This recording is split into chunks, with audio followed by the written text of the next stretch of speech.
बारिश का मौसम आते ही जहाँ ज्यादातर प्लांट्स और गार्डनर्स का मन खुशी से झूम उठता है, वहीं कुछ प्लांट्स के लिए ये एक चैलेंज भी लेकर आता है।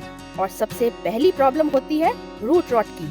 मेरे ही कुछ प्लांट लवर्स फ्रेंड्स की क्वेरीज पर मैं ये छोटा सा वीडियो आपके लिए बना रही हूँ। ये मेरा चाइनीज एवरग्रीन का प्लांट है, जिसमें बारिश की शुरुआत में ही रूट रॉट की प्रॉब्लम शुरू हो गई थी। लगातार पानी पड़ने से इसके पत्ते एक एक करके पीले और फिर ब्राउन होकर मुरझाने लगे थे। सबसे पहला काम इस सिचुएशन में जो आपको करना है वो है, पहला, तुरंत प्लांट को शेड में या वेरांडा में ले आइए जहां बारिश का पानी ना पड़े। दूसरा, इसकी अच्छी तरह से गुड़ाई कर दें।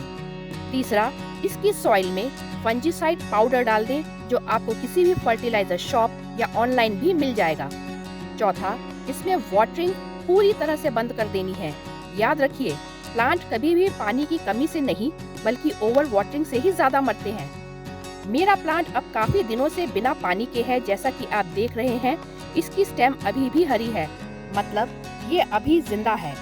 मिट्टी पूरी तरह से सूख चुकी है, तो अब हम इसे मिट्टी से निकाल कर चेक करेंगे और रूट्स के हाल देखेंगे। गमले की मेरी बनाई हुई सॉइल मिक्स भुरभुरी है, लेकिन इस प्लांट की वो मिट्टी जो नर्सरी से ही लगी मिली थी और मैंने चेंज नहीं की थी, वो सूखने के बाद बिल्कुल हार्ड हो चुकी है। मतलब ये प्लांट के लिए एक आइडियल सॉइल नहीं है और इसी की वजह से इस प्लांट में रूट रॉट हुआ है। मैंने इसमें उस वक्त फंजीसाइड पाउडर भी डाला था। दोस्तों, आप जब भी प्लांट नर्सरी से लेकर आए, उसकी नर्सरी वाली मिट्टी पूरी तरह से अलग करके ही उसे वेल ड्रेन सॉइल मिक्स में लगाएं। मिट्टी निकालने के बाद का हाल ये है। छोटी रूट्स तो खत्म है, रूट रॉट की वजह से ये नीचे से पीली पड़नी शुरू हो चुकी थी। अब इस पर मैं डायरेक्टली फंजीसाइड पाउडर छिड़क दूंगी। अगर आपके प्लांट की सॉइल में फंजीसाइड पाउडर डालने के 10 दिन बाद भी कोई इम्प्रूवमेंट नहीं है, तो आप उसे गमले से निकालकर उसकी रूट्स चेक करें। गली हुई रूट्स को अलग कर दें और उस पर डायरेक्ट फंजीसाइड पाउडर छिड़क कर ऐसे ही शेड में ओपनली करीब 1 हफ्ते के लिए छोड़ दें। फिर उसे नई फ्रेश सॉइल में ही रिपोर्ट करें।